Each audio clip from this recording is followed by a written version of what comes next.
Nous te célébrons pour ce temps et ces instants qui t'appartiennent. Viens Adonai disposer nos cœurs à la réception de ta parole. Merci de graver ces paroles sur le tableau de nos cœurs et nous donner la direction qui mène à l'application de tes paroles. Merci pour cette grâce. Car tu as dit, si vous savez ces choses, vous êtes heureux, mais pourvu que vous les pratiquiez. Donne la force de pratiquer ta parole et de bénir ton peuple en ce matin. Au nom de Jésus. Amen. Est-ce qu'on peut acclamer la parole du Seigneur, sa présence? Et je voudrais simplement qu'on reste debout, s'il vous plaît. J'ai demandé à ce qu'on augmente mon micro. Est-ce qu'on peut lui donner le volume? On peut juste rester debout. Et nous allons ensemble prendre nos Bibles dans Jean le chapitre 7. Et on va regarder ensemble dans le verset 3 et le verset 5. Est-ce qu'on peut lire la parole du Seigneur? Jean chapitre 3, verset 3. Jean chapitre 7, verset 3 à 5. Et ses frères lui disent, pars d'ici, va-t'en en Judée, afin que tes disciples voient aussi les œuvres que tu fais. Verset 4. Personne n'agit en secret lorsqu'il désire paraître. Si tu fais ces choses, montre-toi toi-même au monde. Car ses frères non plus ne croyaient pas en lui. Amen. Est-ce qu'on peut acclamer la parole du Seigneur? Non, ta façon d'acclamer me dérange. Et je veux que tu acclames bien. Alléluia. Que Dieu vous bénisse. Veuillez vous asseoir, s'il vous plaît. Alléluia. Le dimanche dernier, nous avons partagé la parole de Dieu sur... Qui peut me rappeler le thème, s'il vous plaît? Non, le thème en lui-même. La puissance de la loyauté. D'accord? Est-ce que vous êtes là ce matin? Regarde ton voisin, dis-lui la puissance de la loyauté. Encore une fois. Et une deuxième fois. La puissance de la loyauté. Amen. Et de façon substantielle, nous avons étudié le livre de Ruth et nous avons vu combien de fois Ruth a été fidèle à la maison de Naomi. Amen. Et cela a été pour nous une très belle leçon qui nous a donc enseigné les principes de quoi? De la loyauté et pourquoi il était bon pour nous d'être loyal. Amen. Aujourd'hui, nous allons continuer dans cette même perspective. Et seulement c'est que nous allons voir ensemble les symptômes de la déloyauté. S'il y a la loyauté, il y a aussi la déloyauté. Et nous allons voir ensemble les symptômes de la déloyauté. Ce qui voudrait dire, qu'est-ce qui fait ou quelles sont les actions que quelqu'un peut poser qui peut être jugé déloyal. Alléluia. Il est important pour nous de partager ces choses. Pourquoi? Parce que comme je l'ai dit dimanche dernier, la déloyauté fait partie des graves maladies des derniers temps. Alléluia. Et si un homme n'apprend pas, si une personne n'apprend pas à marcher dans la loyauté, rien de bon n'arrivera non seulement à sa vie, mais il ne pourra pas dégager la bénédiction que Dieu voudrait qu'il soit. Alléluia. Regarde un voisin, dis-lui, sois loyal. Dis-lui, ce que Dieu attend de toi, c'est que tu sois fidèle. Vous ne vous touchez pas. Il y a un souci ce matin, touche ton ami. Un voisin, touche-le. Ah, alléluia, vous êtes trop sérieux dans la présence de Dieu, c'est ça? Ah mais non, il faut toucher ton voisin, il faut le secouer un peu, c'est tout ça la fraternité. Quelqu'un est béni d'être là ce matin. Donnez-moi un sourire et puis acclamez Jésus. Donnez-moi un sourire et puis acclamez Jésus fort. Amen. Ne sois pas crispé dans la présence de Dieu. Quelqu'un me suit? Écoute-moi, tu as quitté ta maison, tu as laissé beaucoup de choses qui sont pour certaines personnes jugées importantes, mais tu as trouvé bon que Dieu est la chose la plus importante pour toi. Amen. Donc, quand tu viens dans sa présence, il faut te sentir à l'aise. Et puis, il faut te sentir dans la joie parce que la présence de Dieu est la plus grande bénédiction. Amen, amen. Ne sois pas timoré, ne sois pas timide, hein, sois décrispé parce que dans la maison de Dieu, on ne peut que te faire du bien. Suivez le texte qui est devant nous. La Bible dit, et ce n'est pas des personnes étrangères, ce sont les frères de Jésus, à la limite même sa famille, n'est-ce pas? Et ils vont lui dire, ce que tu fais est tellement fort, est tellement grand, est tellement important que nous, on te conseillerait de te faire connaître, de sortir de l'anonymat pour te faire voir, de sorte que tes disciples te connaissent et apprécient ce que tu fais. D'accord? Moi, je vous pose la question. Quand quelqu'un te dit ça, il te fait du bien ou il te fait du mal? Il te fait du bien. Aïe, il n'y a pas à réfléchir. Aujourd'hui, nous comprenons la force des médias dans tout ce qu'on fait, en termes de visibilité, en termes de pub. Lorsque tu fais quelque chose de bon, il est important que tu sois connu, n'est-ce pas? Donc, le conseil des frères de Jésus semble être un conseil bien, un conseil bon. Dis à ton ami cependant. Dis encore cependant. Le tréfonds de ce conseil, ou autrement dit, le fond de ce conseil, la pensée de ce conseil était une pensée amère. Parce que le dernier verset dit, eux non plus ne croyaient en lui. Donc comment tu peux dire à quelqu'un, fais-toi voir, fais-toi connaître, ce que tu fais là est bon. Donc il faut que tes disciples te connaissent. Normalement, tu es quelqu'un qui est avec lui ou qui est contre lui. Mais cependant, la Bible dit, ses frères non plus ne croyaient en lui. Quel choc! Quel choc! Donc vous voyez ce qu'on appelle la démonstration de l'hypocrisie. Vous voyez, des gens peuvent vous sourire sans connaître l'intention de leur sourire. Tu peux voir quelqu'un te saluer, même te souhaiter la bonne santé, sans savoir que dans son cœur, tout ce qu'il aimerait voir, c'est que tu tombes malade. C'est pourquoi il est bon pour nous de connaître et de comprendre le sens et les profondeurs de ce que c'est que la déloyauté. Parce que si tu ne connais pas les symptômes de la déloyauté, tu risques de prendre des serpents et les mettre dans ton sein. Tu risques de prendre des serpents et leur donner les secrets de ta vie. Alléluia. Dis à ton voisin, puis tu lui fais attention. Comment on peut dire à quelqu'un ce que tu fais est bon? Il faut te faire connaître et puis ne pas croire en lui. Regarde ton voisin, dis c'est ça l'homme. Dis c'est ça la déloyauté. Relis-nous ça bien. Peut-être que quelqu'un n'a pas bien compris. Relis-nous ça bien avant que j'aille plus loin. Dis-nous ça bien. Et ses frères lui disent. Et ses frères lui disent. Pas d'ici. Pas d'ici. Va en Judée. Va en Judée. Afin que tes disciples voient aussi les œuvres que tu fais. Afin que tes disciples voient aussi les œuvres que tu fais. Personne n'agit en secret. Personne n'agit en secret. Lorsqu'il désire paraître. Lorsqu'il désire paraître. Si tu fais ces choses, montre-toi toi-même. Si tu fais ces choses, montre-toi toi-même au monde. Car ses frères non plus ne croyaient pas en lui. Car non plus ses frères ne croyaient pas en lui. Vous voyez, voilà des gens qui lui disent, il faut aller te faire connaître. Il faut qu'on sache ce que tu fais. C'est comme une camarade qui te dit, mais tu dresses bien. C'est ça, non? Tu fais bien les choses. Mais tu fais ça propre.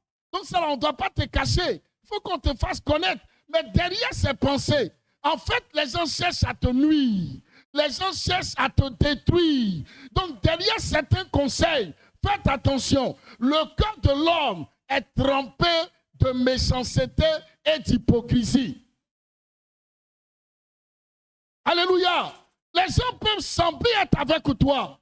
mais c'est les derniers qui croient en toi. Les gens peuvent sembler te sourire, même sembler sourire à ton succès, mais dans le fond, tout ce qu'ils attendent, c'est que tu tombes. Mais comment on peut demander à quelqu'un de se faire connaître? Comment on peut donner à quelqu'un d'aller plus loin pendant que nous-mêmes, on ne croit pas en lui? Vous savez, l'homme est un mystère. Si vous n'avez jamais vu mangue sur goyavier, l'homme est capable de te produire ça. C'est-à-dire, il est capable de te dire ce qu'il ne pense pas. Il est capable de te montrer ce qu'il n'a pas dans le cœur. Sinon, certaines personnes ne se feraient pas empoisonner. Je me trompe. Parfois, c'est dans les histoires d'invitation de dernier jour, invitation de se réjouir pour ton voyage. C'est là-bas que tu meurs. Pourquoi? Parce que celui qui te dit, c'est bien. Oh, mais il faut que tu voyages. Il faut que tu ailles loin. Il faut qu'on fête ça, n'est-ce pas?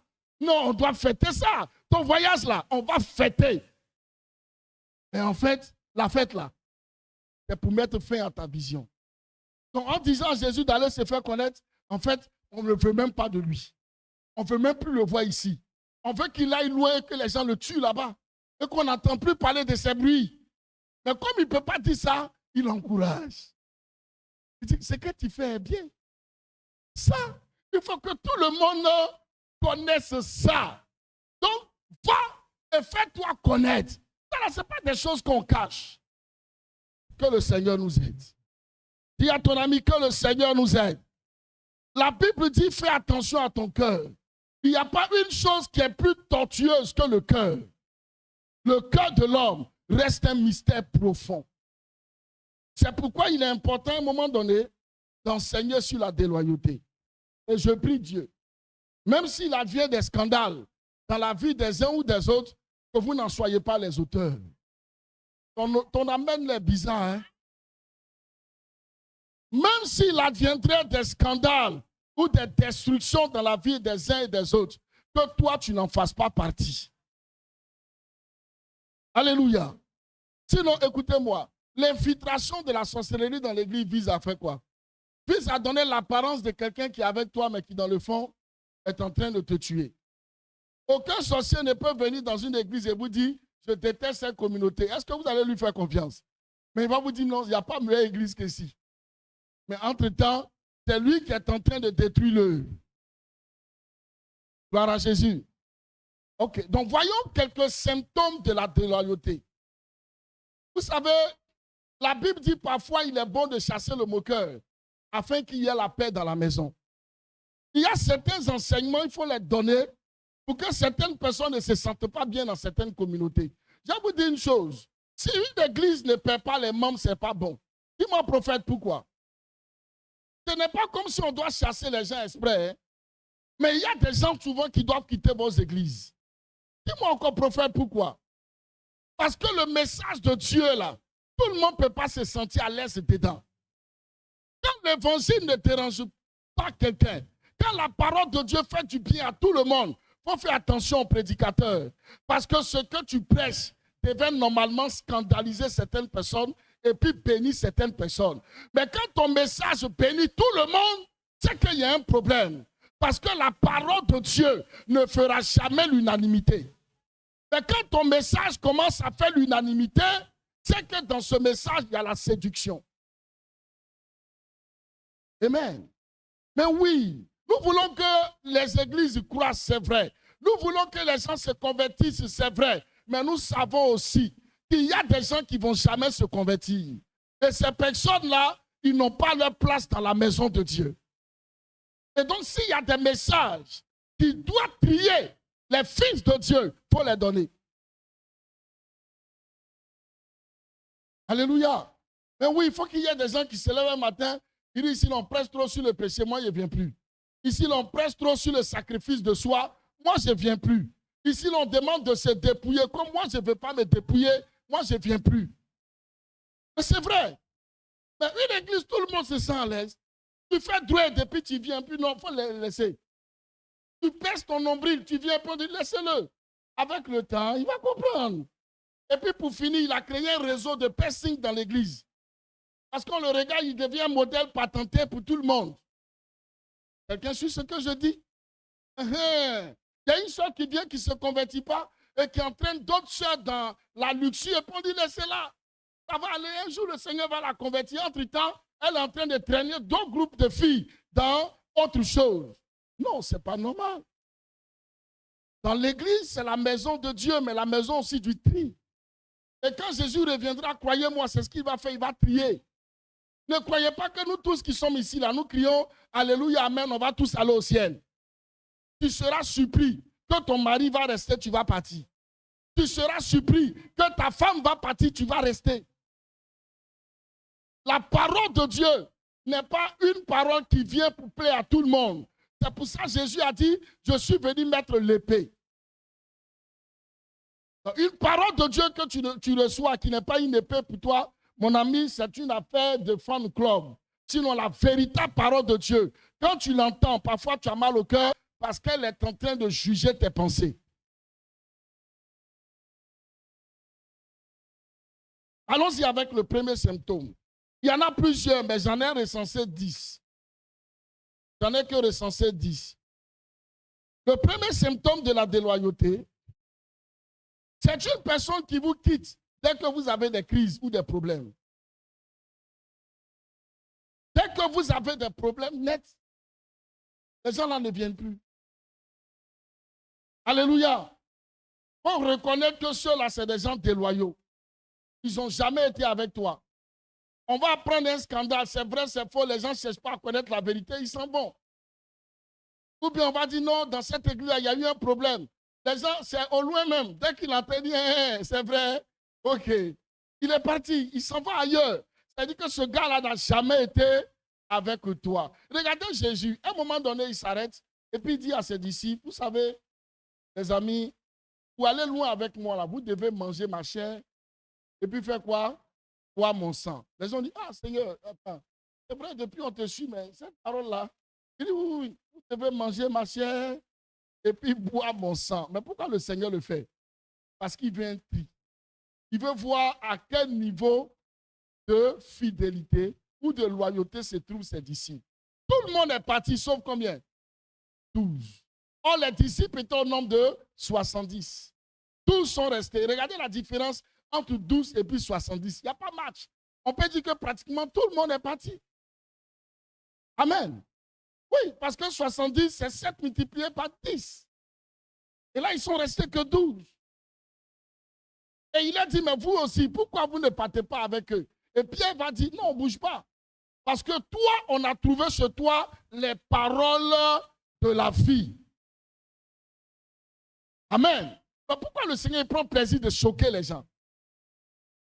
Parce que la loyauté, là, il n'y a pas quelque chose qui doit t'amener à devenir déloyal quand tu as accepté d'être loyal. Donc même quand tu ne comprends pas, tu es dedans quand même. Parce que tu as jugé d'être loyal. Jusqu'à preuve du contraire. Les gens qui nous quittent quand il y a la moindre petite crise. Regardez un peu, on va prendre des exemples bibliques. Hein. Allons-y avec le cas d'Achitophel. Qui connaît Achitophel? 2 Samuel chapitre 15, le verset 31. Allons-y, ma fille. On vint dire à David, oui. Achitophel est avec Absalom, parmi les conjurés. Et David dit, ô Éternel, réduis à néant les conseils d'Achitophel. Réduis à néant les conseils de qui? Achitophel. D'Achitophel. Bien-aimés, ne vous pressez pas. Je vais vous présenter c'est qui Achitophel. Achitophel est le conseiller de David. Et ce conseiller il était tellement tranchant que la Bible dit si Achitophel t'a donné un conseil, c'était comme si on avait consulté l'Éternel. C'est-à-dire le conseil de ce monsieur-là valait la prophétie de Dieu. Et c'est cet Achitophel-là qui est conseiller de David qui va abandonner David pour devenir le conseiller de qui? De Absalom. Qui est le fils de David qui s'est révolté contre le trône de son propre père. Donc comment toi, le conseiller d'un roi, tu deviens le nouveau conseiller du fils du roi qui s'est levé contre le trône de son père. Donc ça veut dire que depuis longtemps, Achitophel était avec David, il n'était pas avec lui de tout son cœur. Est-ce que quelqu'un me comprend? Des gens qui vous quittent dès qu'il y a une petite crise. Moi, je ne parle pas des mamans qui sont ici, là, elles ne sont pas dedans. Vous n'êtes pas dedans. Mais une femme qui te quitte dès que tu viens lui dire, on dirait qu'on m'a renvoyé. C'est même pas c'est sûr. Hein? On dirait qu'on m'a renvoyé. Elle dit, hein, pour moi-même, je ne t'ai pas dit que je devais faire un mois chez ma tante. Je ne t'avais pas dit ça. Ah, peut-être que tu as oublié. Donc, demain matin, Thierry Coco, j'ai fait un mois. C'est juste chez ma tante. Hein. Je fais un mois et puis je reviens. 6 mois après, tu n'as pas de ces nouvelles. Dès que tu l'appelles, tu dis, est-ce que le travail est revenu? Quand tu dis non, elle dit, ah, moi-même, il n'a pas fini mon séjour ici. Donc, je veux simplement dire à quelqu'un, bien des fois, pas les femmes qui sont ici, vous, pas de là. Mais les femmes qui sont au loin, c'est-à-dire qui ne sont pas dans cette église-là. Hein. Celles-là, le jour où la galette tape la porte, ces femmes-là, elles ne prennent même pas la porte, elles prennent la fenêtre. Il y a des femmes qui ont été soumises à leur mari jusqu'au jour où les moyens ont commencé à manquer. C'est là qu'elle a vu que le milieu de sa tête, il n'y a pas de cheveux. C'est là qu'elle a vu que non, on dirait sa dent là, ce n'est pas bien brossé, il a dents jaunes. C'est là qu'elle a vu qu'il est court ce gars-là. C'est maintenant qu'elle s'est rendue compte qu'il y a des choses qui ne vont pas dans son corps. Alléluia. Quand une femme commence à te trouver des défauts, c'est que mon frère, ton argent a commencé à finir. Alléluia. On appelle ça la déloyauté. Gloire à Jésus. Non, mais les femmes des mineurs, elles ne sont pas. C'est ça, non? Non, vous n'êtes pas dedans. Non, moi, j'estime qu'on parle, on prêche, c'est tout, n'est-ce pas? Est-ce qu'une femme peut me dire amen ou bien? Parce qu'il y a un homme qui a testé son épouse comme ça. Il s'est rendu, il veut prendre ses congés et il a parlé à ses collègues pour dire que convainquez ma femme qu'on m'a chassé pour un problème bizarre. Donc le lundi, il vient, il est assis. Non, tu ne vas pas. Il dit non, je vais t'expliquer. Une semaine après, il dit non, je vais te parler, mais en fait, il y a eu un souci au travail. Franchement, ils m'ont renvoyé. Je leur collé un procès. Hein. Pour l'instant, ils ont trouvé un avocat, machin. Ils ont fait 2 jours. Le 3e jour, la femme a regardé son mari. Elle dit, mais tu n'as pas remarqué, tu as date derrière ton oreille. Moi, je n'aime pas. Il y a date derrière ici. Mais tu sais que date là, ça vient sur les gens qui ne se lavent pas bien. Mais toi, tu ne te laves pas bien. Mais tandis date là, il était là il y a longtemps. C'est le jour où il a perdu son travail. Que ses yeux se sont ouverts sur les moindres petits détails. Dis à ton ami que Dieu nous aide. Dis encore que Dieu nous aide. Regardez, on va prendre la Bible dans Actes chapitre 15, le verset 37 à 40. Est-ce qu'on a besoin de lire? Notez simplement. Actes chapitre 15, le verset 37 à 40. Ici, il s'agit de quelqu'un qui dans la Bible s'appelle Jean, mais que la Bible a surnommé Marc. Donc on peut dire Jean-Marc.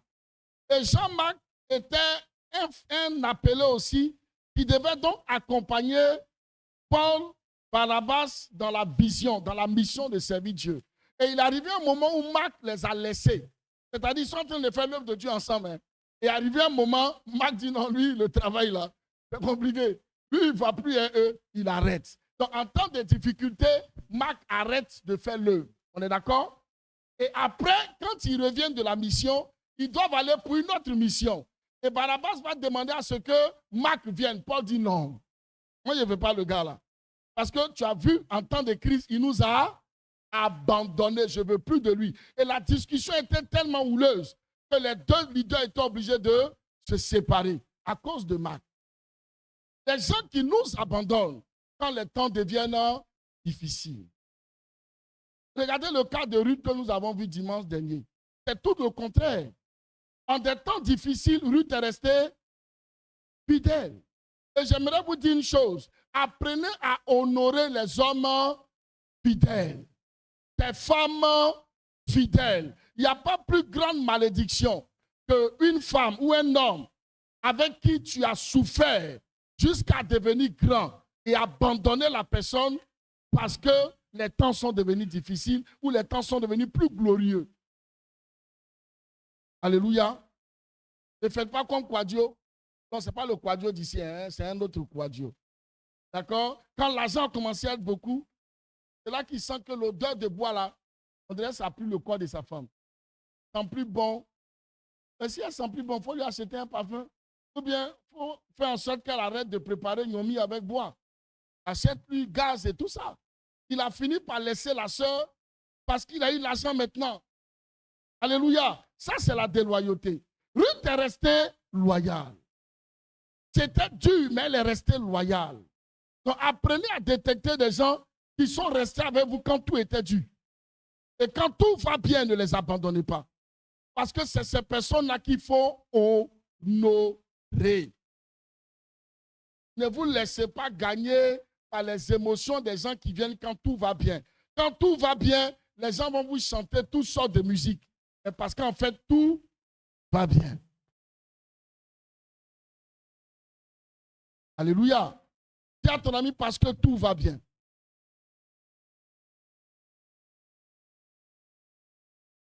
Deuxième symptôme.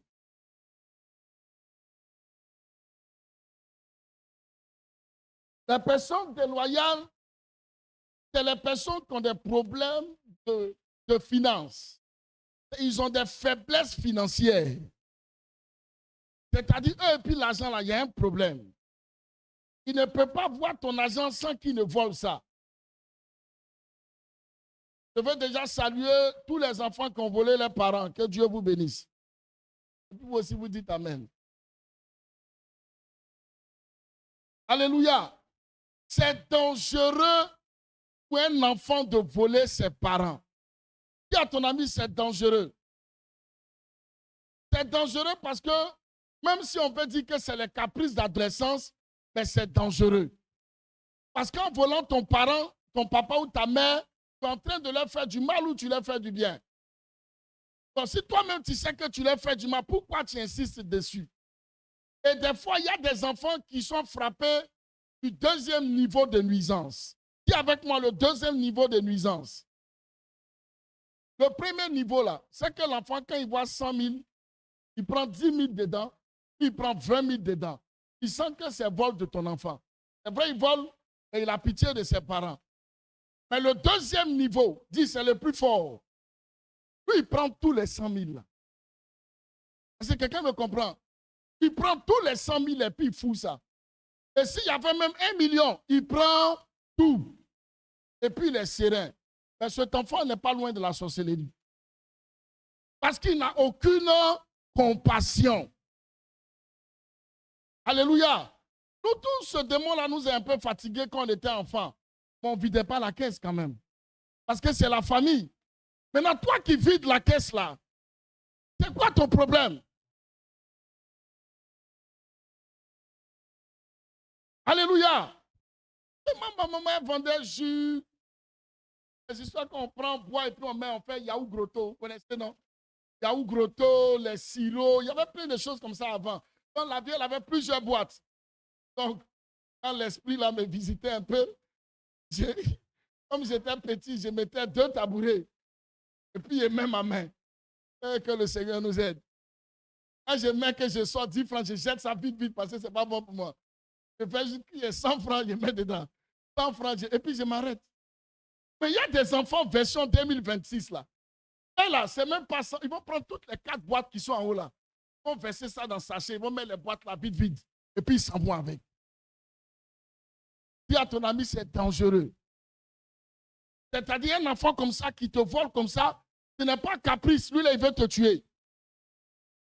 Il faut le traiter avec la dernière énergie. Il n'est pas loin de ton sorcier. Amen. Regardons un peu ceux qui ont la faiblesse financière. Et dans la Bible, qui avait vraiment la faiblesse financière? Allons-y avec 2 Rois, chapitre 5. Vous notez simplement. 2 Rois, chapitre 5, le verset 25 à 27. Notez seulement. 2 Rois, chapitre 5, le verset 25 à 27. Le 3e verset, ma fille, tu vas le lire, d'accord? Je vais aller un peu plus vite, c'est tout, d'accord? Ok, puis vous notez Jean, chapitre 12, le verset 6. Maintenant, écoutez-moi. Jean 12, 6. Écoutez-moi. Jean 12, 6 parle de qui? De Judas. Judas volait Jésus ou il ne le volait pas? Il le volait ou il ne le volait pas? Il volait dans la caisse. Ah, il volait dans la caisse. Ou bien vous voulez, ma fille, il faut nous lire ça. Je ne voulais pas que... Lis-moi ça. Jean chapitre 12, le verset 6. Jean chapitre 12, verset 6. Il disait cela, non qu'il se mit en peine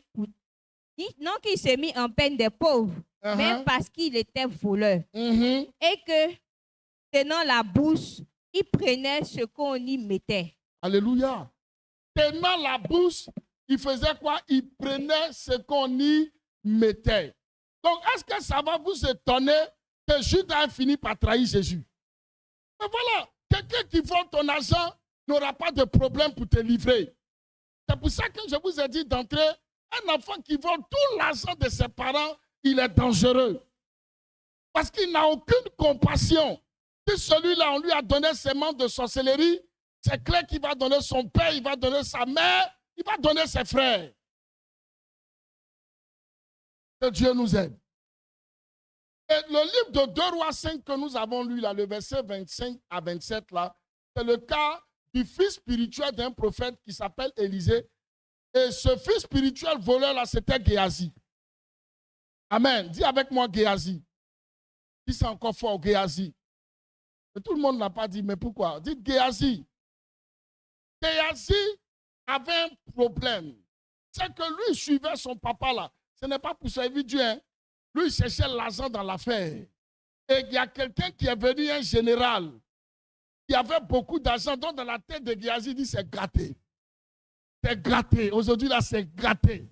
Donc, il est derrière son papa, il intercède, Seigneur, fais, opère le miracle. Parce qu'il sait que si le miracle a fini là, l'argent, ils vont avoir là, c'est terrible.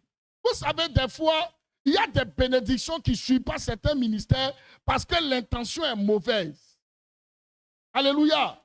Et donc, Élisée finit par faire le miracle. Je vous épargne de l'histoire, vous connaissez.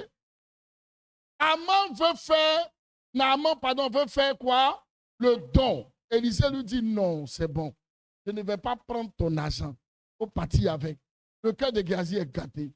Le projet est tombé à l'eau. Il s'est dit, mais c'est quoi ça? Attends, Daddy, tu es bête ou tu es fou? Le gars est venu à beaucoup d'argent. Et puis tu laisses comme ça. On va faire l'œuvre de Dieu et quoi? Bon, il n'y a pas de problème. Il dit, papa, tu ne prends pas l'argent là. Il dit, non, Géasi, laisse-le partir. Il dit, d'accord, le vieux, la pipi qui me saigne.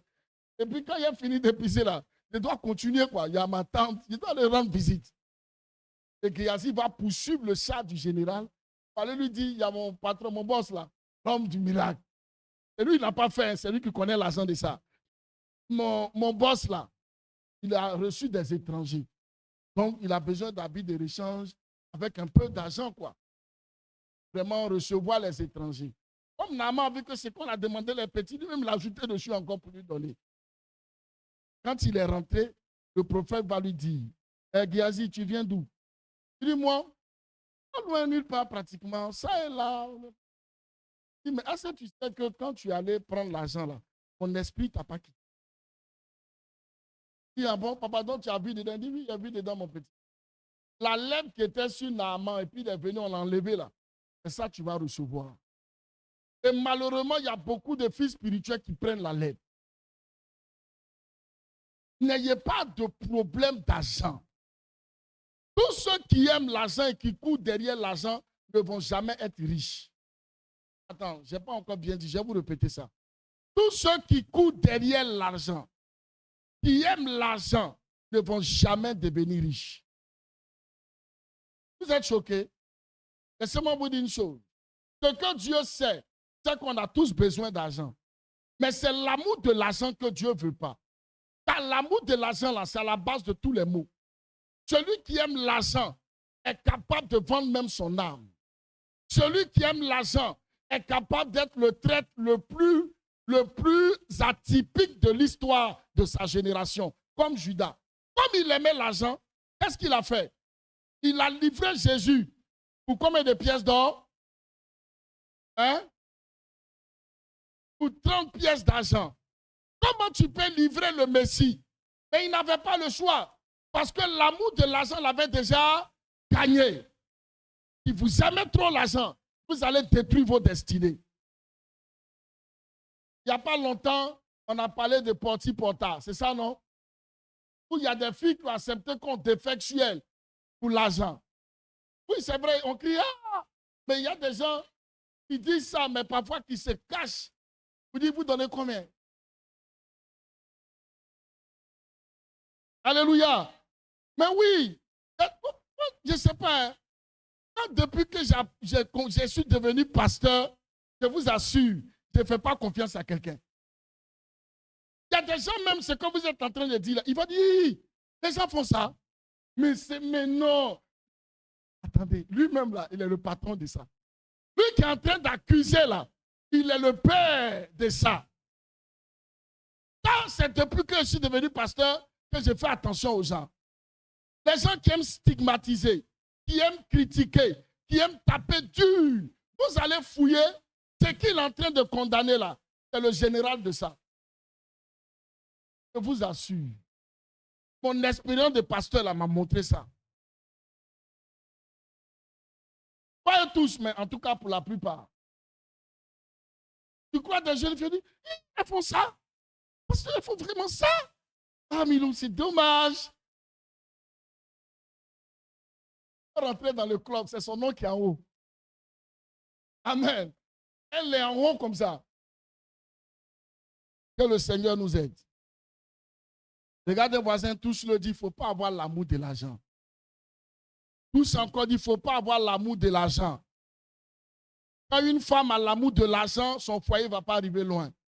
Quand un homme a l'amour de l'argent, le foyer n'ira pas loin. J'ai une de mes filles qui m'appelait, qui est loin. Elle m'appelle, elle dit, papa, après 3 mois de mon mariage, après la nuit de noces, mon mari, là, il n'est plus garçon. Je dis, mais comment il est? Ah, je ne sais pas, mais il n'est plus garçon. Bon, je vous résume ça. Parce que le monsieur, là, à cause de l'argent, il est devenu l'épouse de son patron. Est-ce que vous comprenez ce que je dis? Un jeune cadre, hein, il est devenu l'épouse de son patron. Donc, il sort très tôt le matin pour cause d'embouteillage, 5 heures. Aussi, embouteillage d'Abidjan, ça fait sortir à 5 heures. Il est véhiculé. Il sort à 5 heures pour quitter la maison de son patron à 7 heures. Donc, de 5 heures à 7 heures, il traite un autre dossier à domicile chez le patron. Et arrivé un moment, la dame découvre que son mari a payé les mêmes pommades qu'elle.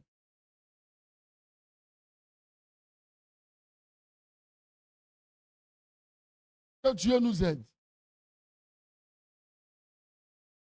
Je le dis, ça vous scandalise, mais faites attention. Quand un homme a l'amour de l'argent, il ne fait pas attention aux propositions.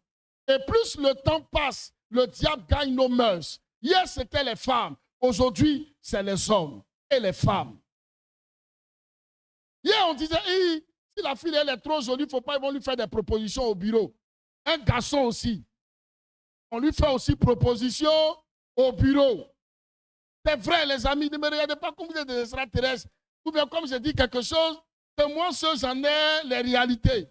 Je vous dis ça aujourd'hui. Les gens font proposition à des maris. Amen. Quand ton mari aime trop l'argent, si c'est Dieu, après tu vas le voir marcher comme ça. Et vous deux, vous avez pratiquement la même démarche. Que Dieu nous aide. Tous ton voisin dit l'amour de l'argent. Puis encore l'amour de l'argent. Quand un homme aime trop l'argent, c'est dangereux. Ça amène la personne à être déloyale. Et les Africains aiment trop l'argent. Il y a des gens qui ont pris l'argent pour tuer des grandes visions. Demandez où est parti Thomas Sankara. Demandez où est parti Patrice Lumumba. Tous ces grands hommes sont allés où? Ils sont partis à cause de la cupidité des hommes clés qui étaient à côté d'eux.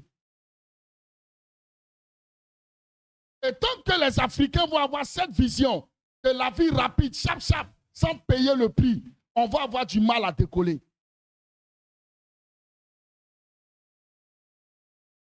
Que Dieu nous aide. Troisième principe. Troisième, des hommes déloyaux. Une personne dans votre organisation qui pense pouvoir faire mieux que vous. C'est-à-dire quelqu'un qui est avec toi ou qui t'accompagne et qui, lui, dans sa tête, pense faire mieux que toi. Au lieu de t'accompagner à mieux faire, lui, il est venu pour montrer qu'il fait mieux que toi. On prend la Bible, s'il vous plaît. 2 Samuel, chapitre 15, le verset 4 à 6. Dis-moi ça.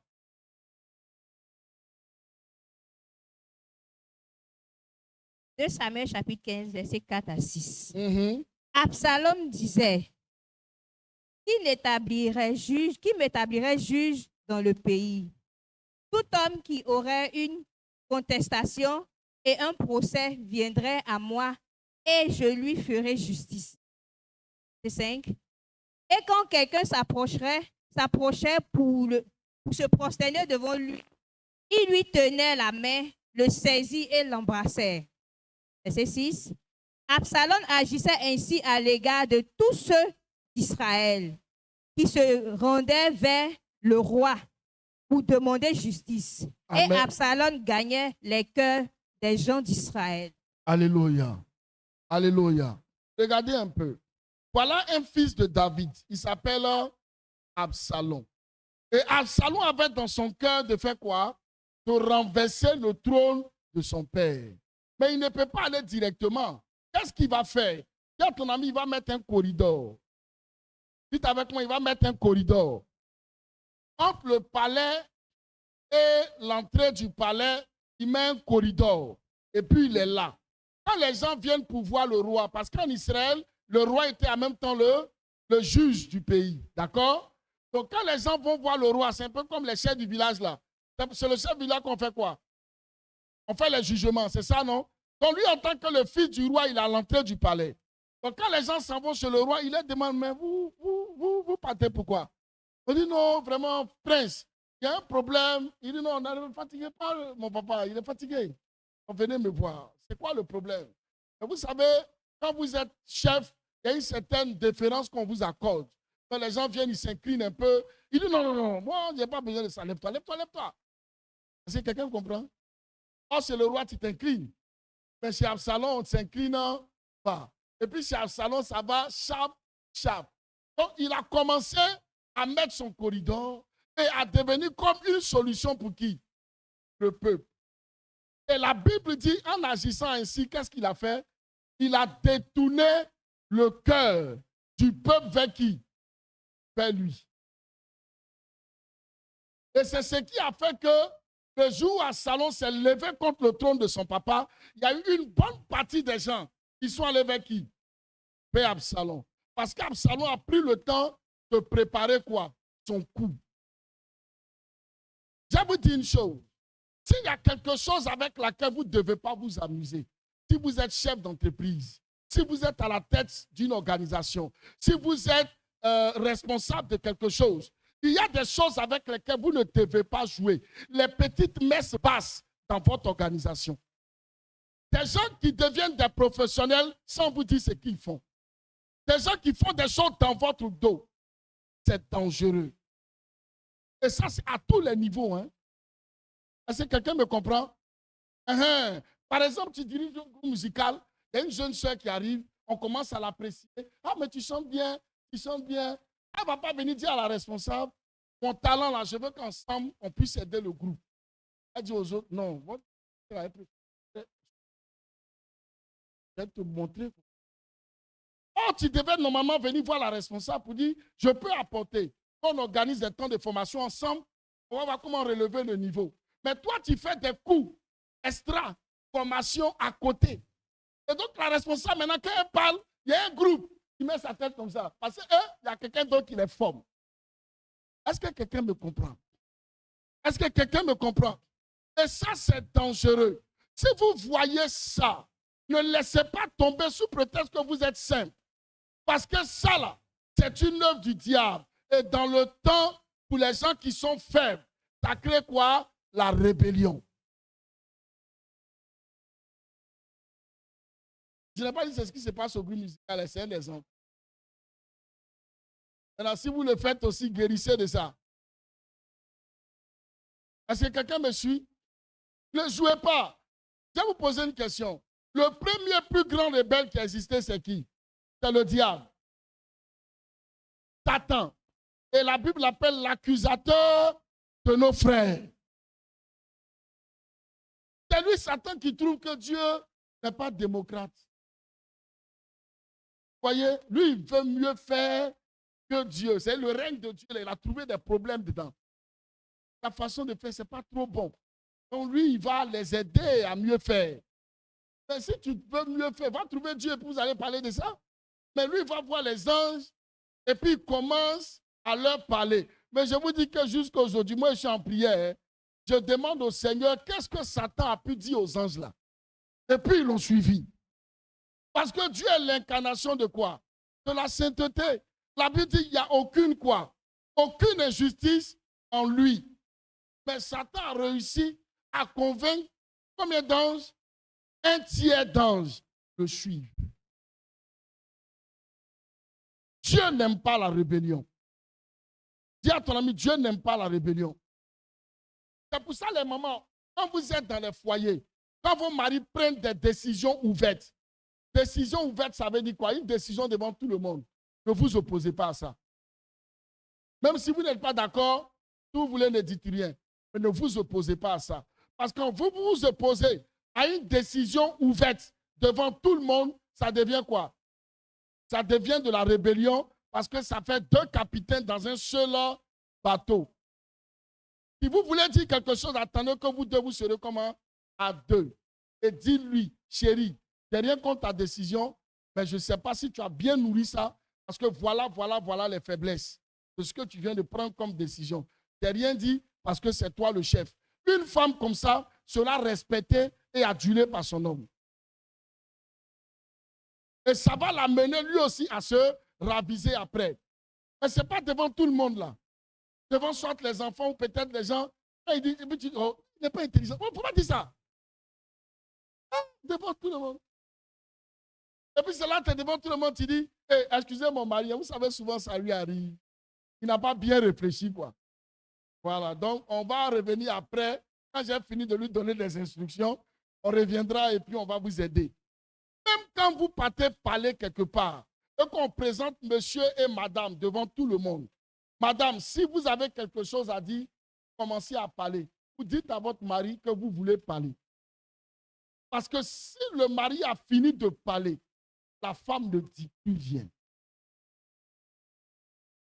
Les femmes qui font les discours après leur mari, là, vous avez réfléchi comment? Si vous avez quelque chose à dire, vous parlez avant votre homme. Mais quand papa a fini de parler, maman n'a rien à dire. Et il y a des gens qui aiment vous mettre dans le piège. Ils vont dire, mais madame, elle est là, madame, vous n'avez rien à dire. Et les femmes vont dire, hey, merci. Et c'est ici, là, je peux parler, je souffre. On dit, bon, maintenant, dis quelque chose. Et puis maintenant, la voilà. Tu ne sais pas qu'on t'a mis dans le pain. Ça, c'est une façon de montrer ta déloyauté. Si tu as quelque chose à dire, touche ton homme. Et puis parle. Donc, lui, toi, tu finis, lui, il conclut. Tu es béni d'être là.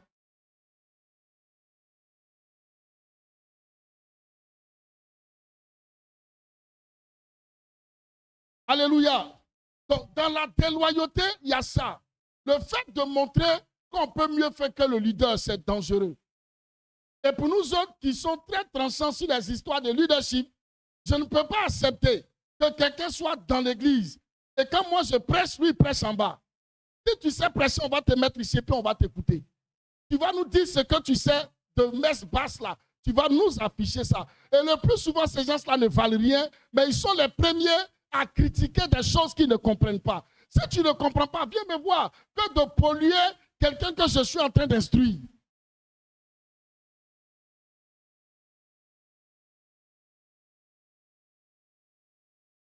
Alléluia.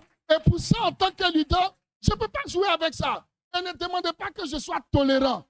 Ce n'est pas possible. Parce que la vision ou l'éducation du peuple est la responsabilité du leader. Si tu trouves que tu as des lumières viens le voir et discuter. Mais ne prends pas quelqu'un en bas pour lui dire que ce que le leader a dit là n'est pas vrai. Tu es en train de détruire mon travail et je ne peux pas jouer avec ça.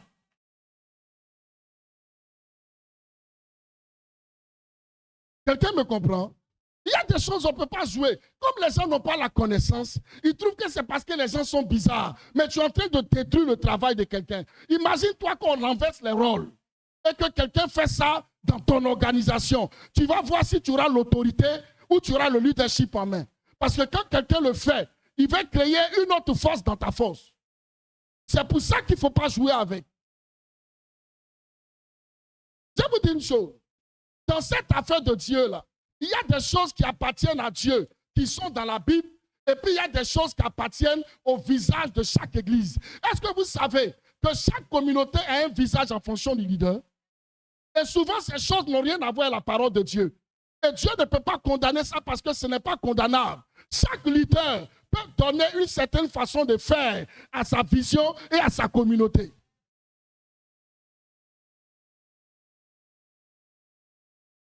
Si tu n'es pas d'accord, tu descends du bateau. La vie. Tu n'es pas d'accord, tu descends du bateau. Mais ne reste pas en bas pour faire des messes basses, c'est inutile. Est-ce que quelqu'un me comprend? C'est inutile. Et parfois, tu ne sais pas que tu es en train de faire l'œuvre du diable. C'est ça qu'on appelle l'œuvre du diable. Et c'est vrai. Et c'est valable à tous les niveaux. Que ce soit dans vos foyers, ne tolérez pas ça. Tu donnes un ordre, et puis il y a une jeune fille que tu héberges qui donne un ordre. C'est quoi qui se passe? Amen. Mais oui, c'est quoi qui se passe? Et quand, si la femme réagit, on dit non, elle est colérique. Non, c'est que toi qui es venu parler dans l'affaire là, toi-même, tu n'as pas toute ta tête. Parce que l'ordre de la maison reste l'ordre de la maison. Ne jouez pas avec ça. Quatrième symptôme de la déloyauté. Une personne clé dans votre organisation ou une personne qui n'est pas guérie d'une blessure. C'est-à-dire, c'est peut-être vous le leader ou vous le responsable qui l'avez choqué ou bien quelqu'un d'autre dans l'organisation l'a choqué. Mais la personne n'est pas encore guérie de sa blessure. Ces gens de personnes sont aptes à la déloyauté. Je reprends. Des personnes qui ont des blessures internes. Soit le leader, il estime l'avoir blessé, ou quelqu'un dans l'organisation, dans la communauté ou dans l'entreprise l'ayant blessé. Il ne guérit pas de ça, il garde ça dans son cœur, il est apte. C'est un territoire fertile pour être déloyal. C'est pour ça que quand quelqu'un est blessé, si vous le savez, cherchez à le guérir. S'il refuse de guérir, c'est son problème parce que lui, pensez Satan va l'utiliser. Et ma prière, c'est que vous ne soyez pas les portes du diable. Ton amène est bizarre. Ton amène ne me pousse pas à parler. Regardez 2 Samuel, ma fille, lis-moi ça. 2 Samuel chapitre 13, le verset 22. 2 Samuel chapitre 13, le verset 22. Ce que nous partageons là, c'est valable dans tous les domaines de nos vies. Faites attention à ça. Oui. Absalom ne parlait ni en bien ni en mal avec Amnon. Mais il le prit en haine. Parce qu'il avait déshonoré Tamar, sa sœur. Alléluia. David avait des enfants, mais tous les enfants n'avaient pas forcément la même mère. D'accord? Et il y a des princes, donc des fils de David qui s'appellent Amnon, qui a fait quoi? Qui a violé la sœur de Absalom. Donc, on peut dire sa sœur aussi, d'accord? C'est l'inceste, n'est-ce pas? Mais Absalom, qui est le grand frère, la Bible dit il n'a rien dit en bien ni en mal. Les gens comme ça sont dangereux. Quelque chose se passe, on lui demande. Quelque chose dit non. Je n'ai rien à dire. Et quand il le dit, ses yeux sont rouges comme de la tomate. Il dit non. Non, j'ai rien à dire. Non, c'est rien. Hein? C'est rien. Il a violé. D'accord. Rien à dire. Alléluia. Et David va regarder ça. ne sachant pas qu'un homme blessé, qui ne parle pas, qui n'a pas libéré son cœur, est une bombe à retardement. Et Absalom va prendre son temps pour préparer son coup. Non pas pour faire mal à son frère, mais pour lui ôter la vie. Il y a eu un viol, on ne le met pas en prison, on ne le chicote pas, hein, mais on le tue. Donc vous voyez jusqu'à où une blessure non guérie peut amener. Donc ce matin, j'aimerais dire au cœur blessé, si moi, prophète Yapi, je vous ai blessé, et même très profondément, je vous demande pardon. Pardonnez-moi pour toutes les blessures que je vous ai données. Je pensais peut-être bien faire. D'accord? Donc pardonnez-moi. Et si ton frère aussi t'a blessé, pardonne-lui. Mais il ne faut pas devenir comme Absalom, parce que le fait que tu aies gardé rancune, ça va faire de toi un meurtrier. Alléluia. Je vous assure que dans des communautés, il y a des gens qui se guettent. Ils se guettent, mais ils se sourient. Ils se guettent, mais ils se font à tout. Parce qu'en fait, lui qui guette, il attend le bon moment pour frapper le coup fatal. C'est-à-dire, il se dit, il va me sentir. Celle-là, il va me sentir. Mais pour l'instant, je lui ai trouvé la faille. Ça va se... Il attend le moment favorable. Tu vois, tu es en train de devenir un agent du diable dans la maison du Seigneur. Donc, David a nourri un meurtrier sur des mois pour aller tuer son propre fils.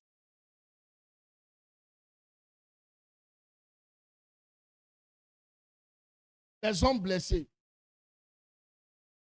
Dis à ton ami, ne sois pas quelqu'un qui blesse. Et si on t'a blessé, il faut pardonner. 5e, les personnes qui s'énervent et qui s'irritent quand on essaye de les corriger. Moi, je parle, il y a des gens qui ne prennent pas note. Que Dieu vous bénisse. Vous savez tout, c'est bon. Que le nom du Seigneur soit glorifié. Vous savez, quand on vient à l'église, il faut venir à cahier et puis bic. Si tu sais écrire, il faut prendre note.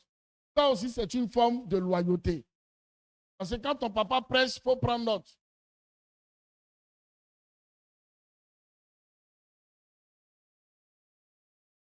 Une personne qui s'irrite ou qui s'énerve chaque fois que vous essayez de la corriger.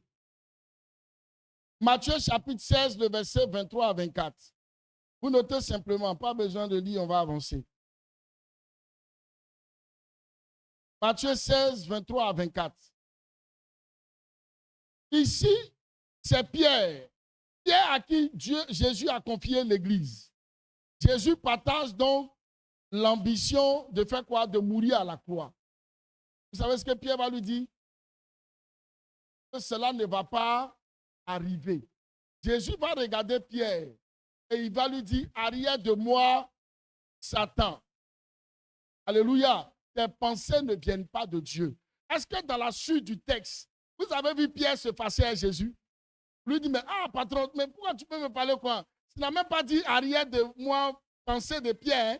Arrière de moi qui? Satan. Il y a des gens, il faut leur dire ça. Il faut leur dire, ma soeur, c'est quelle pensée ça? Arrière de moi, Satan. Elle s'en va, elle quitte l'église comme ça. Elle s'en va là, elle s'en va, elle quitte l'église comme ça, cette personne. Parce que quand elle va aller s'asseoir, elle va dire, mais quoi? Attends, je suis d'accord qu'il n'apprécie pas mon idée, mais me traiter de Satan, ah mais là c'est fort. Non, ça c'est fort. C'est sûr que le pasteur là, il m'attendait, il a décidé d'arrêter sur moi depuis longtemps.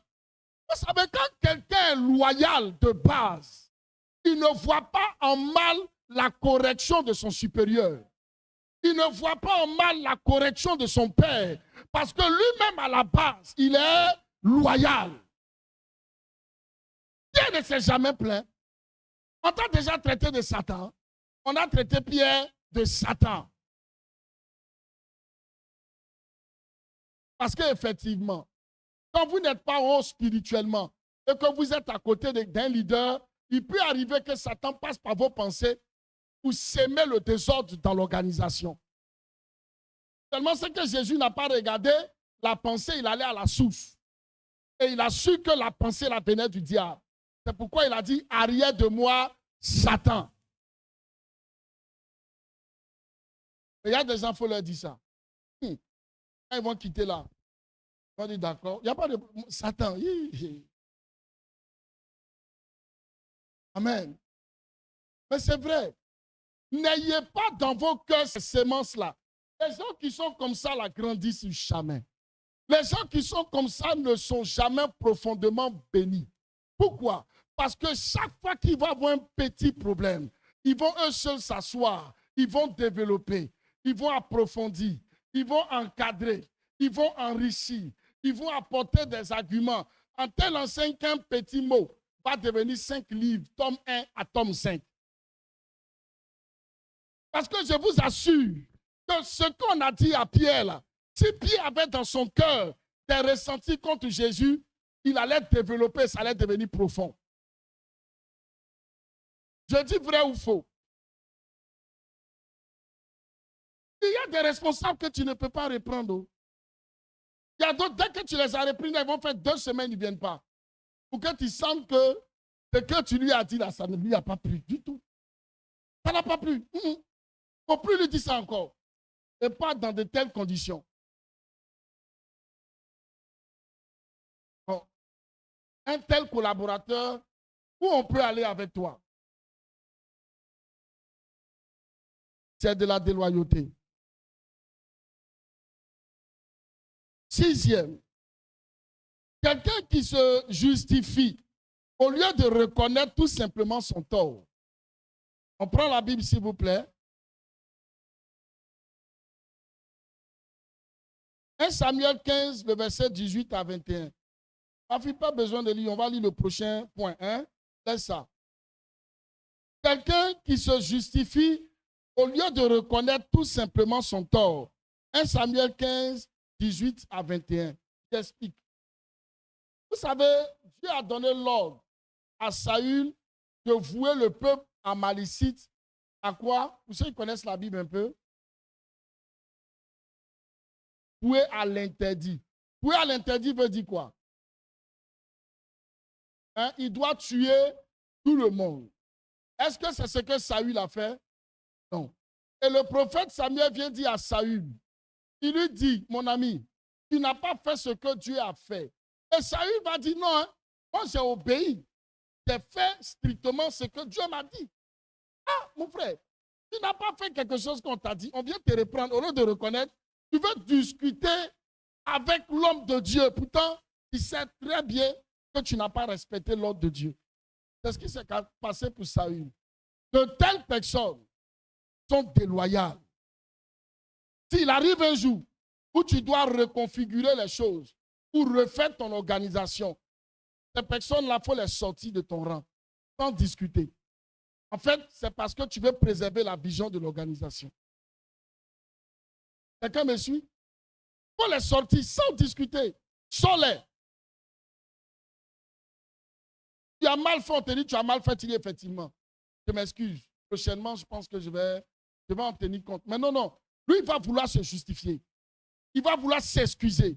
Et pardon, trouver des éléments, des alibis pour justifier son acte.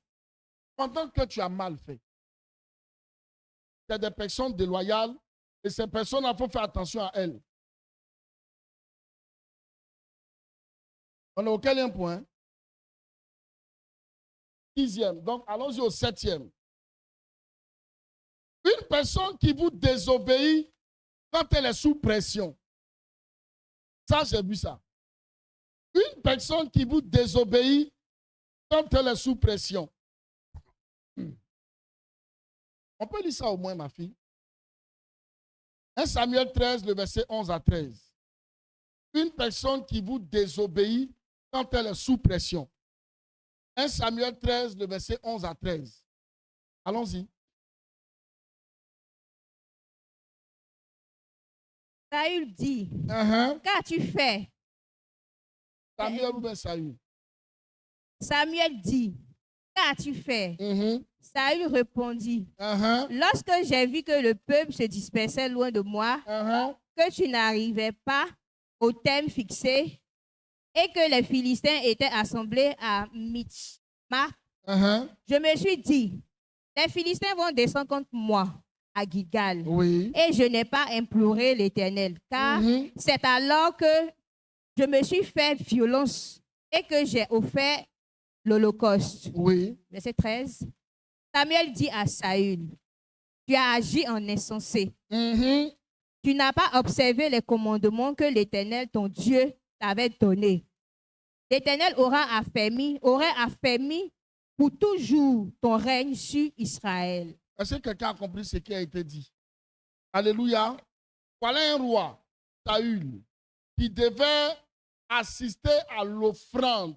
Mais cette offrande-là, ce sacrifice devait être fait par qui? Par Samuel. Mais comme Samuel tardait et que le peuple partait, le roi Saül, il est sous pression, oui ou non? Il est sous pression. Donc, il va décider de lui-même devenir quoi? Le prophète sacrificateur. Vous voyez, des gens qui sont capables de se substituer en vous, même de vous parler mal, de vous rabaisser, de tuer votre autorité, tout simplement parce que séances tenantes là, elles sont sous pression. Ce type de personnes, en fait, la pression a fait basculer le camp dans les réelles intentions que ces personnes-là ont. Vous savez, il y a un adage qui dit souris saoulé connaît carrefour. Hein? De chat. Normalement, quand tu es saoulé, c'est que tu connais le carrefour. Mais s'il connaît le carrefour, ça veut dire que il sait que malgré la pression, il y a des zones où il ne faut pas franchir. Si lui, il arrive à franchir ça, il ne faut pas regarder la pression. En fait, la pression a enlevé le voile pour révéler quel type de personne la personne est. Et je vous assure, en tant que leader, ce n'est pas des choses qu'on ne sait pas. Ce n'est pas des choses qu'on ne voit pas. Mais on regarde, mais on ne dit rien. On observe, mais on ne dit rien. Parce qu'on sait, si quelqu'un est capable de te manquer de respect sous pression, cette personne n'a jamais eu vraiment de la considération pour toi. Ou quand elle est capable d'obéir à un ordre de quelqu'un qui est sur le baptême à toi, c'est-à-dire toi tu es au rang 10, et puis quelqu'un du rang 8 lui donne un ordre, lui il obéit à ça et pas à toi. Quand tu regardes ça, tu ne dis rien. Mais tu sais que lui là, il n'est pas loyal. Qui est béni d'être là? La façon de dire Amen est bizarre. On dirait que ce matin, il y a des gens qui sont loyaux ou déloyaux. J'ai dit, dis-moi Amen bien. Parce que vous savez, la prédication sur la loyauté et la déloyauté, là, ça a bien guéri le cœur des déloyaux. Il y a des déloyaux, même ils sentent qu'on est en train de les couler au pilori. Parce qu'effectivement, la sémence de la déloyauté dans le cœur d'un homme est la sémence du diable. Et quand vous prêchez sur ces choses-là, ces personnes se sentent mal à l'aise. Elles ont même envie de disparaître. Parce qu'à la vérité, la plaie, elle est là. Et la vérité est pointée devant elle. Alléluia. Si vous ne corrigez pas votre communauté, écoutez-moi, la puissance n'a jamais fait grandir une église. Je peux reprendre. La puissance, la belle prédication n'a jamais fait grandir une église. Vous savez, l'église grandit par quoi? Par la loyauté des hommes. On va en venir tout à l'heure. Elle grandit par la loyauté des hommes. Vous allez voir des gens qui vont me dire de face, là, on est dans le projet, mais qui ne bougent pas. Elles ne font rien pour que les choses avancent. Mais elles vont rester en arrière pour toujours critiquer.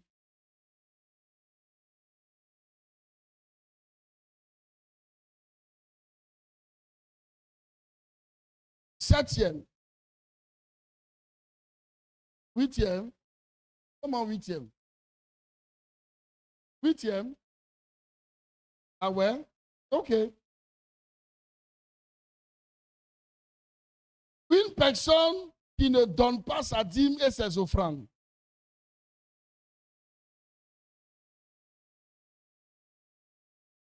Mais c'est vrai. Matthieu chapitre 6, le verset 21. Il faut lire ça. Toi-même, tu vas comprendre. Allons-y. Matthieu 6, 21. La Bible dit quoi?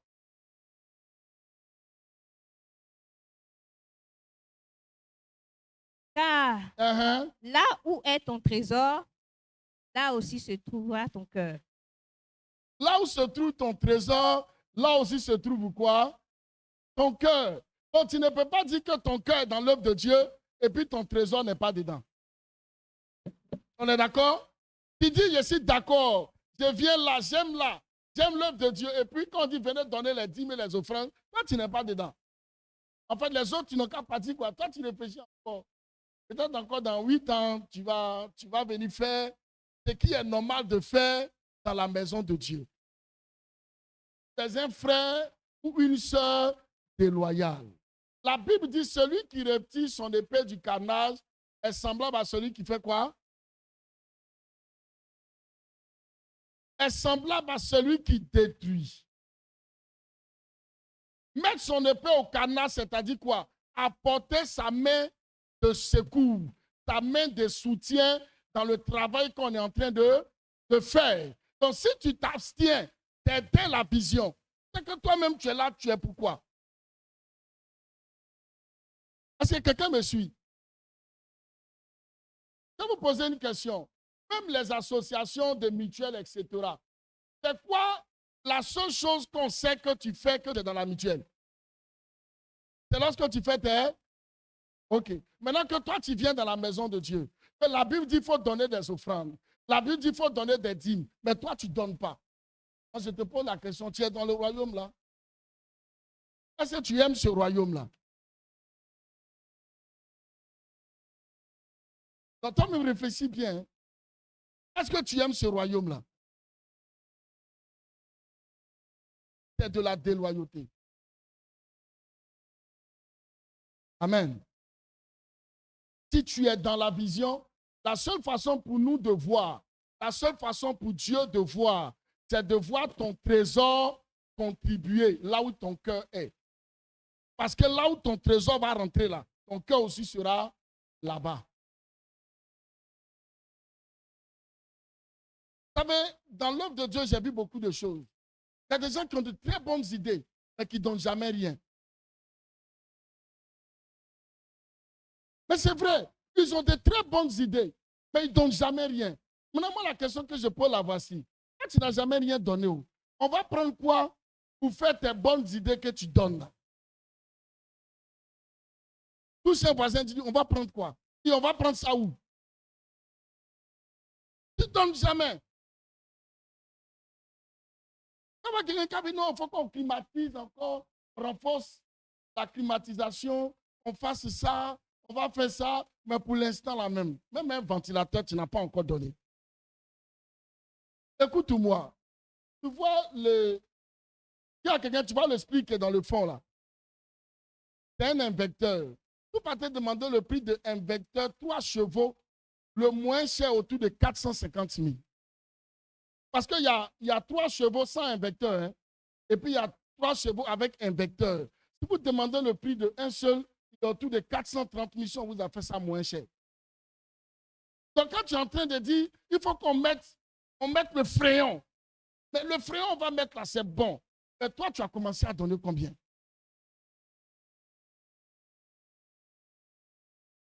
Donc vous voyez, quand nous sommes dans quelque chose et que nous n'y apportons pas les moyens, c'est une forme de quoi? De déloyauté. Et quand tu es déloyal et que tu apportes les idées, en fait, tu es en train de nous mettre encore la pression.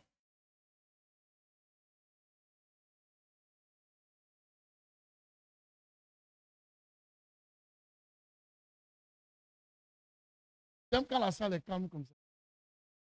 Parce que ça met chacun à réfléchir. Et à savoir à quel niveau il se positionne dans la maison de Dieu.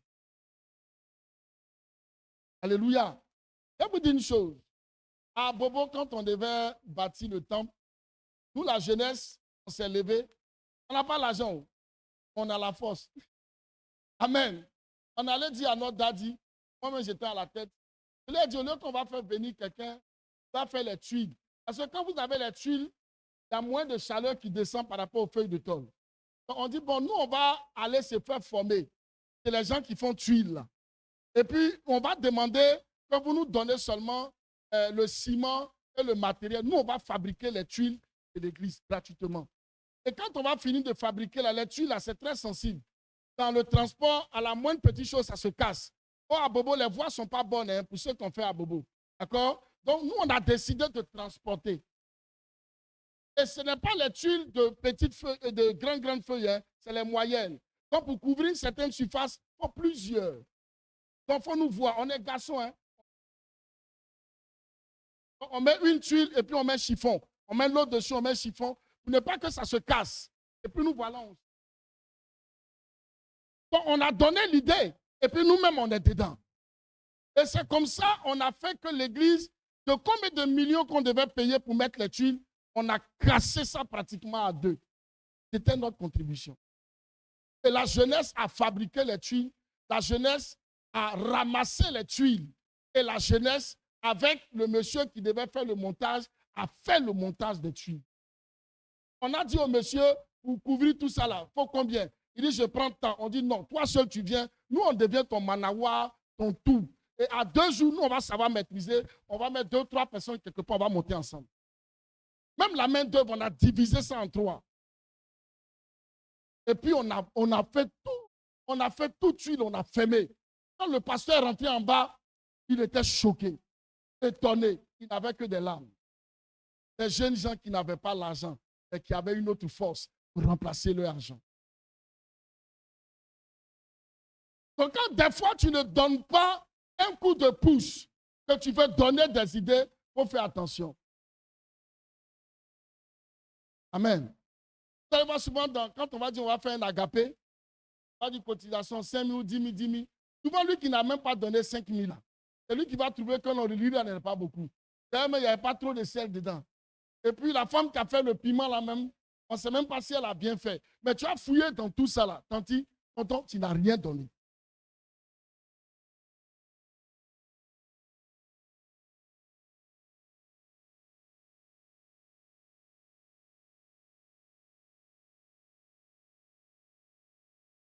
Amen. On a vu ça dans l'église. Je vous prêche. Je vous dis, j'ai fait 22 ans que je sais Dieu. Donc l'homme là, on connaît. Quand ton ami, on connaît l'homme. On ne finira pas de le connaître, mais on connaît l'homme.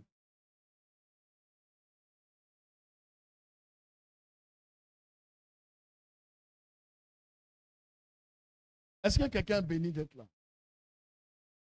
La façon de me dire Amen est bizarre. Hein? J'ai l'impression que plus j'avance, plus les gens deviennent silencieux. Amen. Je voudrais qu'on se lève et qu'on acclame le Seigneur. Amen. Je ne veux pas avoir des visages qui culpabilisent en me regardant. D'accord? Tiens-toi debout, acclame fortement le Seigneur. Que Dieu vous bénisse. Veuillez vous asseoir, s'il vous plaît.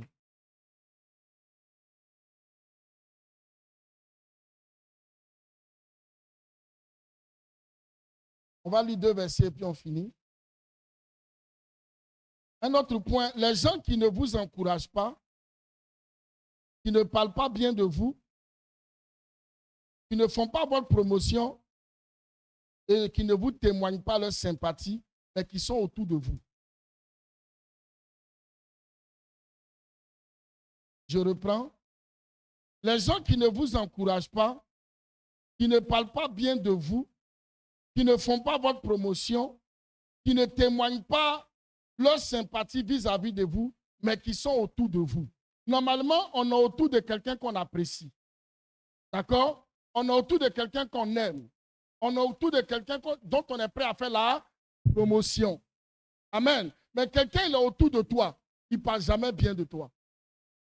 Il ne fait pas ta promotion. Il ne dit rien de bien de toi. Il faut faire attention. La personne là est déloyale. Je peux parler un peu? Vous regardez dans une relation, vous pouvez voir une jeune fille, elle est heureuse d'être avec toi quand il n'y a personne. Mais dès que le monde vient d'être, elle te quitte. Il faut faire attention. Dis à ton ami, fais attention. On appelle ça de la déloyauté. C'est une personne qui va te laisser en coup de route que tu ne vois pas encore. Elle va te laisser en coup de route. C'est-à-dire que c'est quand vous êtes 2 qu'elle peut te blaguer. Mais quand il y a S personnes autour de votre relation, elle quitte là pour ne pas qu'on dise qu'elle est avec toi. Et ce genre de relation-là, il faut faire attention, c'est toxique. Et les femmes qui aiment manipuler, elles connaissent ça bien. Donc, je ne veux pas qu'au quartier, on sente que, sinon, comme tu connais, loin des yeux, près du cœur, d'accord? C'est un mensonge. Une fille qui ne t'affiche pas devant tout le monde, c'est dangereux. C'est toi que j'aime, hein, à distance, quoi. Et quand tu es loin de moi-même, que l'amour là même veut me tuer, mon ami, ils vont te laisser en coup de route. Alléluia. On va te laisser en coup de route. Et c'est là qu'il y a d'autres qui m'ont dit, tu ne savais même pas, mon ami, il faut savoir. Il faut savoir que si on ne t'affiche pas, c'est parce que la personne n'est pas loyale à toi. Est-ce que quelqu'un me suit? Donc quand tu chemines avec quelqu'un, quand les gens viennent, tu vois que la personne commence à fuir. Même quand quelqu'un s'est trompé, puis il a dit, ah bonjour madame, bonjour monsieur. Elle dit, non, non, non, non. Non, non, non, non, non. C'est mon ami. Voilà, on marche juste au quartier, on fait les 100 pas. En fait, même, parce que puis on s'est croisés sur la route. Ça a causé, c'est tout, d'accord? Si tu as un frère dans de telles relations, il faut sortir. Ils sont en train de te manipuler.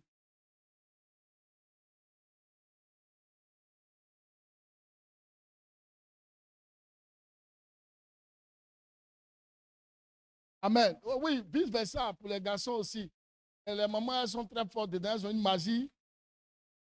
Elles ont une magie extraordinaire dedans. Amen. C'est vice-versa, c'est vrai, mais les mamans sont... Non, mais ce n'est pas les soeurs d'ici, là. Non, elles ne font pas ça. Les soeurs de l'église, on presse juste, c'est ça, non? Et les mamans, on acclame le Seigneur. Voilà, les filles de l'église, elles ne font pas ça. Non, elles ne font pas ça. Amen. Moi, je connais un cousin qui a fini par marier la jeune soeur, là, mais elle souffre dans son foyer. Les deux s'en vont quelque part. Donnez-moi n'importe quel lieu. Au restaurant. Elle est devant, lui, il est derrière. Mais ils vont dans le même coin.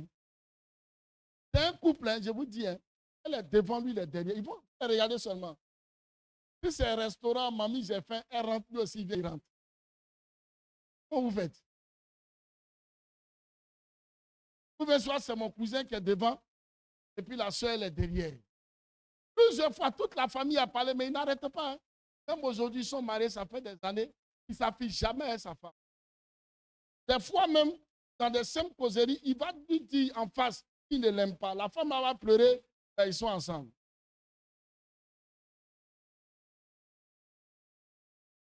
Que le nom du Seigneur soit béni. 2 Corinthiens chapitre 3, le verset 18.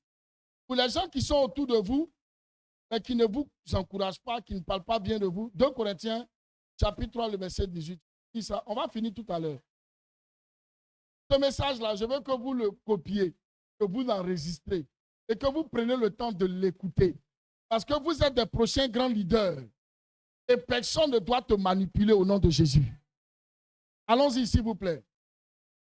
Tous qui, le visage découvert, contemplons comme dans un miroir la gloire du Seigneur. Nous sommes transformés en la même image de gloire en gloire. Amen. Vous voyez, quand quelqu'un dit qu'il aime Dieu, il le contemple. C'est ça, non? Et en contemplant Dieu, il finit par être quoi? Être transformé en la même image que ce Dieu-là, de gloire en gloire. L'onction que vous honorez pas, l'onction que vous n'aimez pas, l'onction dont vous n'êtes pas prêt à faire la promotion, ne vous bénira jamais. Quelqu'un me suit? Moi, on était encore pasteur stagiaire quand j'ai croisé une soeur. Elle dit non, il faut venir dans notre église. Mon bishop, là, il a fini. Non, regarde, non, non. Quand on dit la Bible ouverte, c'est lui. Elle parle de son père avec passion et avec amour. Et vous pensez que l'onction de cet homme de Dieu, même si c'est 2 niveaux, ça va finir par bénir la personne. Et on s'est levé, on est allé rendre visite dans l'église là. Moi-même, j'étais choqué. Je dis, mais qu'est-ce que lui prêche? Je regarde, je ne vois pas ce que le monsieur la prêche. Et puis la fille la parle de lui comme ça. J'ai compris. On appelle ça la loyauté. Dis avec moi la loyauté. Parce qu'elle, c'est son père. Ou elle, c'est le meilleur prédicateur. Est-ce que toi, tu parles bien de ton papa comme ça? Non, non, attendez là. Est-ce que toi, tu parles bien de ton papa comme ça? Cependant, c'est un bon prédicateur. Je m'en fous des avis de tout le monde. Vous savez, à un moment donné, il faut savoir que tu fais bien quelque chose. Si tu attends que les gens t'apprécient, tu vas mourir dans quelque chose. Oui, c'est vrai. Hein? Parce que si tu attends que les gens t'apprécient tous les jours, il y a des gens là, tu es bon, mais il n'est pas prêt. Il ne va jamais dire, on dit, mais le gars, il a fait, non, lui, non. Non, mais tu dis, mais tu te remets en cause même. Tu donnes tout, il te regarde et dit. Parce que si lui, il fait ta promotion, là, il t'a tout aidé. Il n'est pas prêt à t'aider. Il faut qu'il trouve toujours quelque chose à redire sur toi.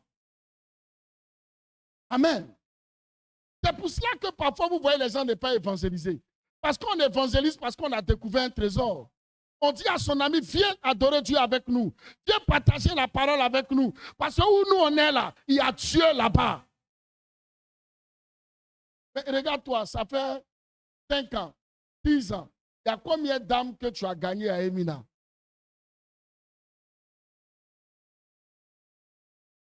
Je vous ai dit, les peuples ne grandissent pas forcément parce qu'il y a la puissance ou bien quoi. C'est une affaire de loyauté. Quand j'ai vu ça, j'ai dit, la soeur, la façon nous a poursuivis.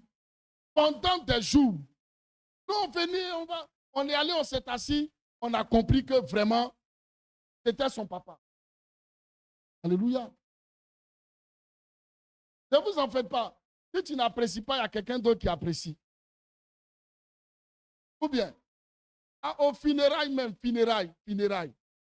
On allait, Jack Daddy est témoin. On allait à des funérailles. Une prédication d'exhortation aux funérailles, que le procureur a décidé de faire une offrande à votre daddy. Rien que pour la prédication des funérailles. L'offrande même est lui. On aurait demandé à quelqu'un d'autre, il va dire non, celui-là il presse bien. Non, non, de pour faire, il y a plus. C'est des bruits. Il se débrouille. Quand je sors, je confirme. C'est pas tabac. Tu me mets dans n'importe quel réseau. Je prouve que je suis ton père. Tu n'auras jamais honte de moi quelque part. Mais c'est vrai. Et vous allez trouver des gens, ils vont vous dire non, le prophète, il presse quoi. Il y a des gens même qui sourient. Pourtant, tu sais bien. Et si toi et moi on se met là, ce n'est pas évident que tu t'en sortes. Mais tu vas critiquer ça quand même. Parce que toi, tu ne peux jamais apprécier quelque chose. La première fois, moi, je vois dans funérailles, on fait offrande à un prédicateur, et puis sur la liste des Yako. Mais c'est la vérité. Moi, je ne suis pas en train de. Voilà le diable qui est là. Ils sont allés donner, on dit, voyez qu'on fait cahier, puis on dit, on fait don à. Non, c'est comme ça, ils ont dit, on fait don au prédicateur qui vient de prêcher tout de suite. Le montant, écoutez, le montant n'est pas là mon problème. Mais c'est le fait que quelqu'un a été touché, et non des moindres, un procureur, qui dit je fais un don au pasteur. J'ai dit après, non, donnez le don aux enfants de la dame. Ils disent non, hein, et ça te revient, on va te donner ça forcé, pour que tu saches que nous, on est content pour ce que tu fais. Maintenant, pour la bonne prédication que tu attends là, tu fais quoi? Quand on te presse et puis tu es content, quand tu t'en vas à la maison, tu dis ouais, là où on va, là, on presse la parole.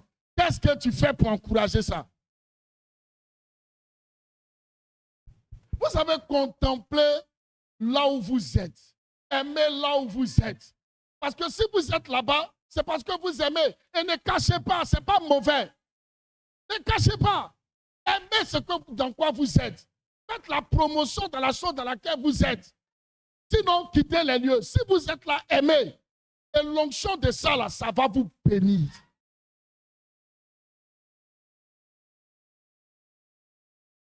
Vous allez trouver des gens qui vont prendre des gens pour dire, je connais un homme de Dieu là. Allons là-bas, il va prier pour toi. Mais toi-même, tu ne vas pas là-bas. Hein. Là, tu n'y restes pas. Tu es à la maison de ton père, tu prends d'autres personnes pour aller ailleurs, pour être visité. Mais tu connais ailleurs. Mais toi-même, reste là-bas. Tu envoies les gens ailleurs, après toi, tu reviens. Tu as un problème. On appelle ça la déloyauté.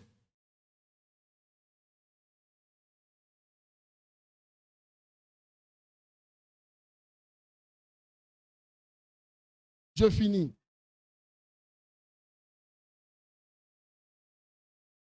Je termine Jean chapitre 12, le verset 5. Dis-moi ça, ma fille. Jean 12, 5. Je finis avec ça. Jean 12, verset 5. Allons-y, c'est mon dernier point. Pourquoi n'a-t-on pas vendu ce parfum pour 300 deniers pour le donner aux pauvres? Merci, reprends bien. Pourquoi n'a-t-on pas vendu ce parfum 300 deniers pour les donner aux pauvres? Pourquoi on n'a pas vendu ce parfum à 300 deniers pour le donner à qui? Aux pauvres. C'est qui parle?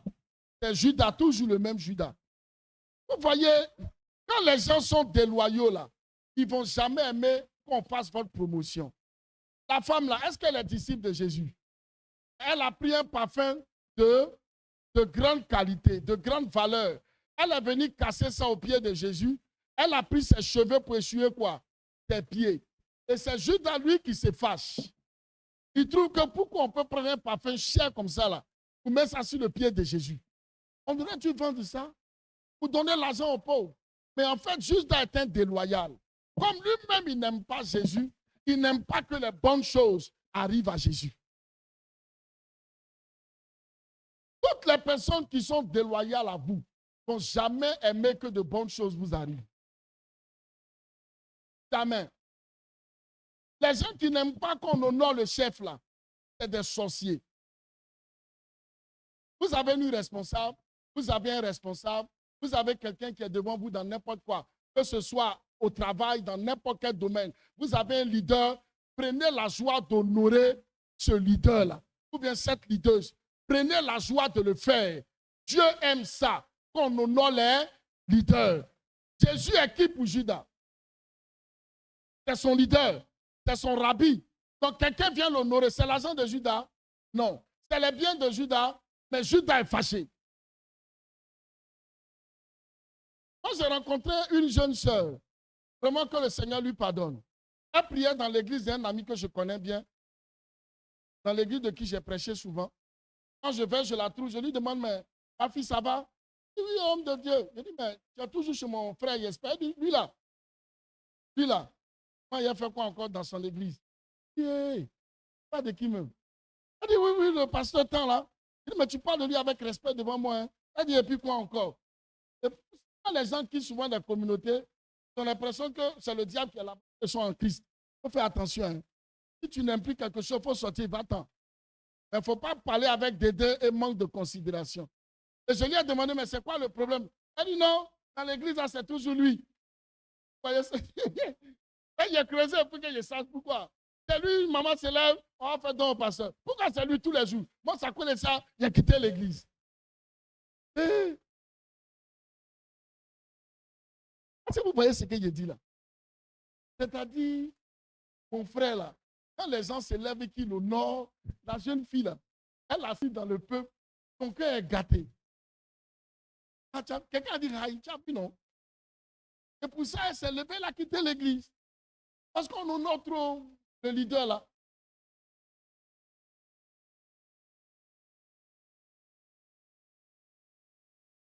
Que le Seigneur nous aide. Alléluia. Vous avez des leaders de famille, honorez-les. Vous avez des responsables dans n'importe quel département, honorez-les. C'est important et Dieu veut ça comme ça. Shalom, que Dieu vous bénisse.